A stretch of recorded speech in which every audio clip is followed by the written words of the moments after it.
right, so last but certainly not least is our final and one of the most influential inductees of the evening. For the second time, the men's 1990s category. I first heard of this guy when I started Deathbox with Todd Swank at Tumyeto. I rolled down there and I saw all kinds of toy machine product and all this artwork at Tumyeto, and I was like, wow, what's going on with this? Who's the dude that does this stuff, you know? I was like, man, this is some amazing stuff.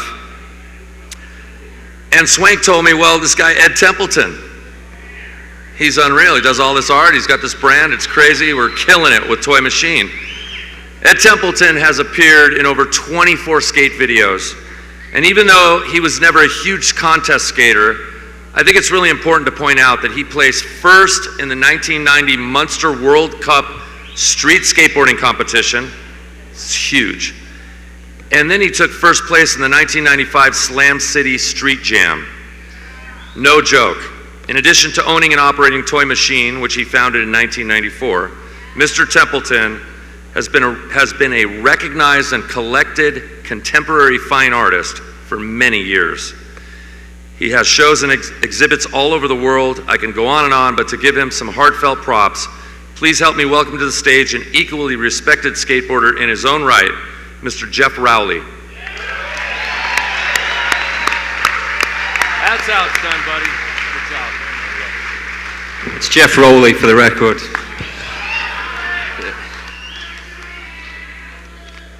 I don't like hippies. And I'm really upset there's not as much punk rock in skateboarding as there used to be. Thank you, Mofo. That's the kind of what dawned on me this evening as I was watching the event. So let's get into this mayhem. He's sitting right there. And this isn't a 5-minute speech, just so you know. Oftentimes in skateboarding, our originators and legends, as their faces go out of style, get brushed under the carpet of corporate progress. More often than not, to make room for younger and more marketable talent. It's a sad but true fact of an industry that has the center of its core invested in the youth market. It's your guys' fault. But what happens when a face emerges that isn't replaceable? What happens when that strength of character, creativity, skill set, and downright originality is so undeniably strong that it screams for longevity to reach full maturity? What happens is we get a person that by default breathes and bleeds skateboarding and doesn't know any different. Essentially, it's in their blood. That's why we love those guys, in particular this guy.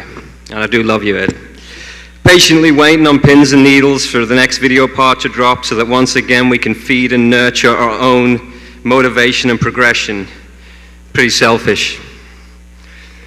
There isn't anybody alive or dead that compares to my friend that's being honored here tonight. Not one living soul. A comparison where you're downplaying all the bullshit he's had to deal with, just trying to be himself through all of skateboarding's childish and finicky trends. Decade after decade, he's skated as hard as the day he started, and arguably he's more of a kid now than ever. This is my joke, sorry. I'm not sure if Deanna still films him on rollerblades, but I'm pretty sure it could still happen. He's been picked on and ridiculed during the early 90s for not prescribing to the trends in tricks, clothing, diet, and just about everything. During that period, many of the hot skaters of the time looked at Feeble and Smith grinds as tricks for the old school. The overweight pool skater or the outdated slasher, and I know we've got shitloads of those guys in here tonight, you motherfuckers. How could those old tricks be as cool as a crooked grind? A fucking crooked grind, think about it. Even at the time, I remember thinking it wasn't really a trick. But I do think quietly Ed always knew he was doing the right thing by being himself, most likely a strong influence from his own creative peers, Mark Gonzalez, etc. The tight brown slacks,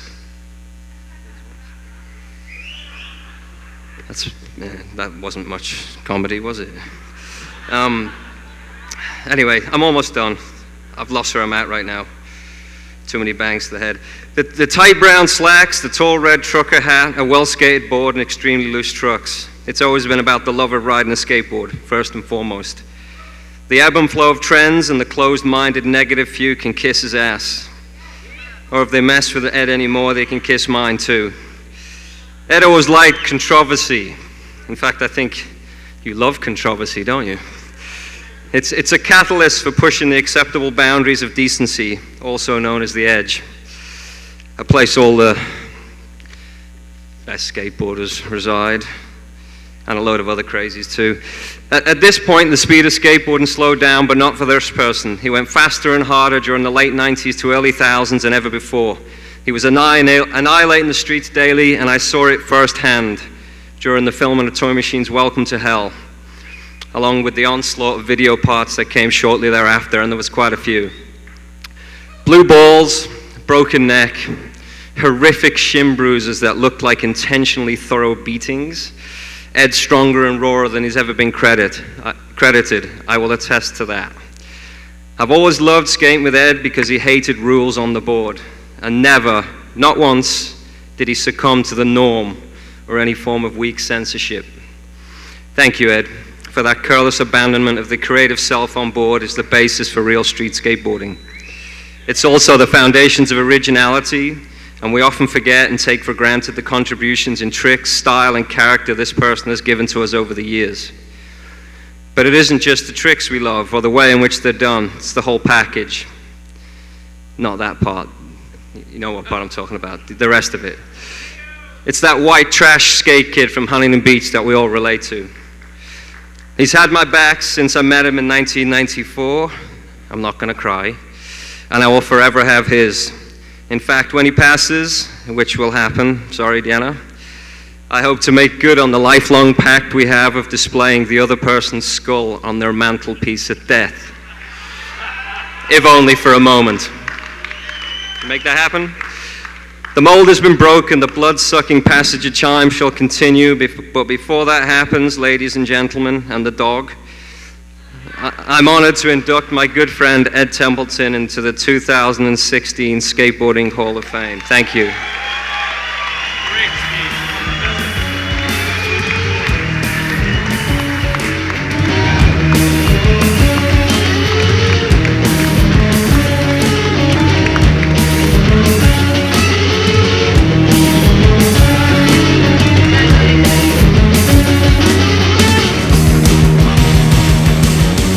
Geoff made me sound a lot cooler than I actually am. I timed my speech out too. It's only about 3 minutes if I speak a little fast. So thanks, Geoff, for those kind words. I've known that Liverpudlian since the first days he arrived in Huntington Beach, and my life has been all the better for it. Thanks a lot for those kind words. The first Thrasher I ever saw was a New York issue with Dave Hackett on the cover.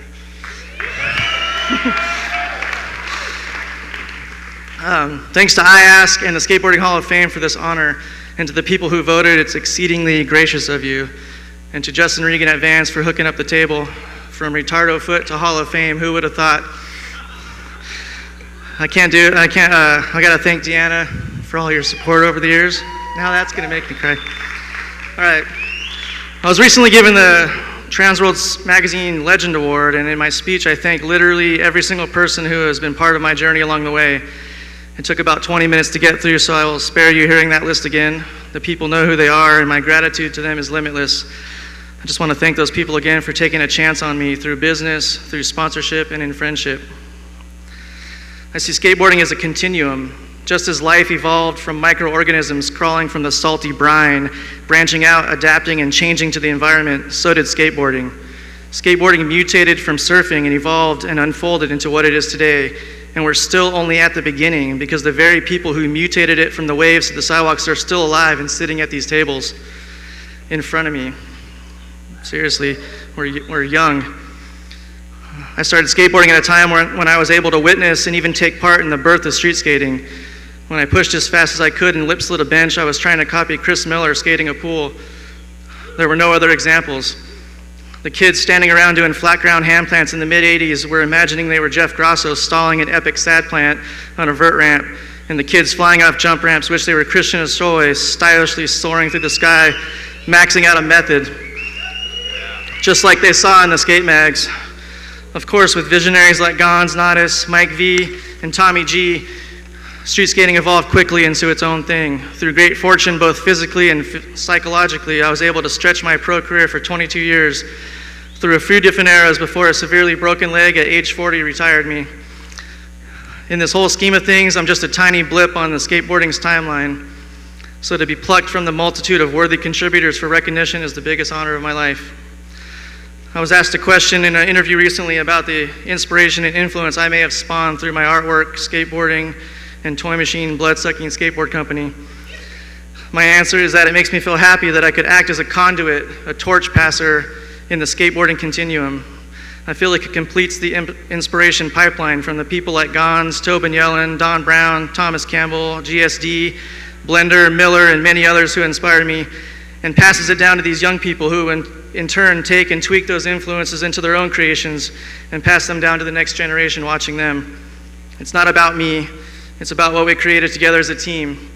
The things we leave behind for others to see, the videos, the photos, ads, zines, skate graphics that only make sense or mean anything to fellow skaters.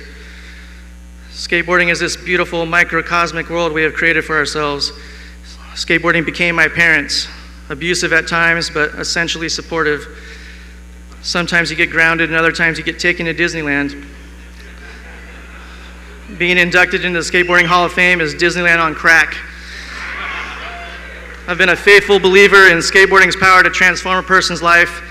Ever since I picked up a skateboard, I have been surrounded by a community of creative, driven, tough as nails, psychopathic, nonconformists that have altered my life, mostly in positive ways.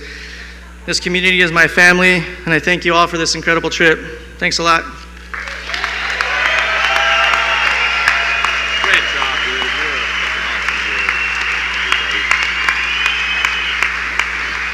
How awesome is that? Give it up for Ed Templeton.